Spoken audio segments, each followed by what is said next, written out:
Hi kids. In today's session you are going to learn about feudalism. Under feudalism, how was the state? That only first you are going to learn. The hold of powerful religions such as Christianity and Islam. In spite of that, the economic life of people was governed by feudal relations. The king, supposed to represent God on earth, was at the head of the feudal regime. After him were the great nobles known as dukes, counts, and earls. The relationship was one of the vassal. The nobles in turn had vassals of their own, dividing and distributing their fief to lesser nobles called viscounts or barons. Last in this order were the knights, whose fiefs could not be divided. At the bottom were the villains or shows. They are called as the slaves. In the feudal system, which entered around vassalage, there was no idea of equality or freedom. There were only rights and obligations. The bishops, abbots, and cardinals, the priest next to pope, cardinals, bishops, religious head in district level abbots, chief among the Christian priests, and the church came under this socio-political structure. The nobility and the clergy did not do any physical work, so the burden of producing the food and other necessities of life fell on the peasants and artisans. Next one is search. About the search.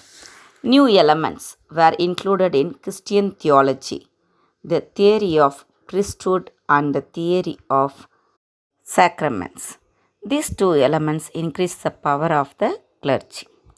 Excommunication. What is the excommunication? It means depriving a person of all the privileges of a Christian.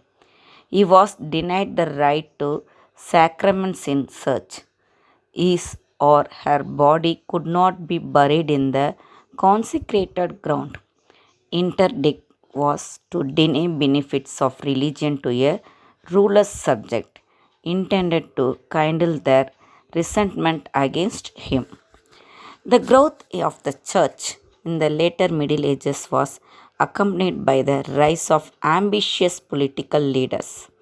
In the conflict between German Emperor Henry IV and Pope Gregory VII, Pope by means of interdict succeeded in making the emperor to abdicate the throne.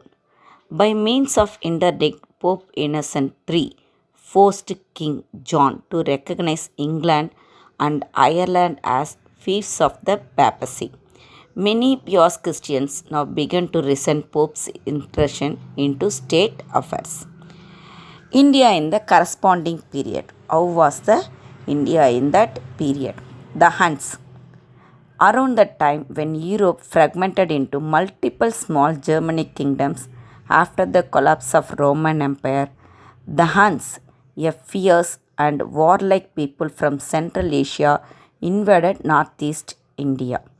Though they were repulsed by Skandagupta, they entered India after his death and settled all over central India. Toramana and Mihirakula were the two well-known Hun rulers in India. They persecuted Buddhists and burnt all the monasteries. Yashodharman of Malwa is credited to have ended the rule of Huns in India around 528 AD. Chalukyas.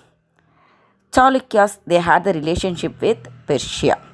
The Chalukya kingdom existed contemporaneously with the rule of Sassanid dynasty in Persia. Kushara II, the last great king of Sassanid dynasty, who had a close relationship with the Tang dynasty in China, and the Chalukya ruler Pulakeshin II exchanged ambassadors. The Chalukya kingdom comprised the Maharashtra country with Badami as capital. Yuan Swang speaks highly of their courage. According to him, they are warlike and proud-spirited, grateful for favors and revengeful for wrongs. Thank you, kids.